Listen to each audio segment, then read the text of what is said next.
સાબરકાંઠા જિલ્લાના તલોદ માર્કેટયાર્ડમાં આજે બાજરીના ભાવને લઈને વિવાદ સર્જાયો હતો। સરકાર દ્વારા નક્કી કરાયેલા ટેકાના ભાવ કરતાં ઓછી કિંમત મળતા ખેડૂતોએ વિરોધ નોંધાવ્યો હતો। હાલમાં સાબરકાંઠા જિલ્લાના તલોદ, હિંમતનગર અને ઈડરમાં ટેકાના ભાવે બાજરીની ખરીદી ચાલી રહી છે। સરકાર દ્વારા 20 કિલો બાજરીની ખરીદી ₹585ના ભાવે કરવામાં આવી રહી છે। આજે તલોદ માર્કેટયાર્ડમાં બાજરી વેચવા આવેલા ખેડૂતોને વેપારીઓએ માત્ર ₹250થી બોલી શરૂ કરી હતી। ટેકાના ભાવ કરતાં ઘણી ઓછી કિંમત મળતા ખેડૂતોએ હરાજી બંધ કરાવી હતી। ત્યારબાદ તેઓ માર્કેટયાર્ડ બહાર આવી ગયા હતા અને પોતાના વાહનો મૂકીને રસ્તો બંધ કરી દીધો હતો। આ અંગે જાણ થતાં તલોદ પોલીસ તાત્કાલિક ઘટનાસ્થળે પહોંચી હતી। પોલીસે વેપારીઓ, માર્કેટયાર્ડના હોદ્દેદારો અને ખેડૂતો સાથે વાતચીત કરી હતી।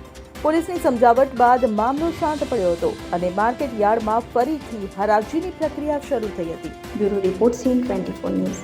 હવે જુઓ દેશ દુનિયાની તમામ ખબરો તમારી આંગળીના ટેરવે। ઉઠાવો મોબાઈલ અને Google Play Store પરથી ડાઉનલોડ કરો અમારી CN24 ન્યૂઝ મોબાઈલ એપ।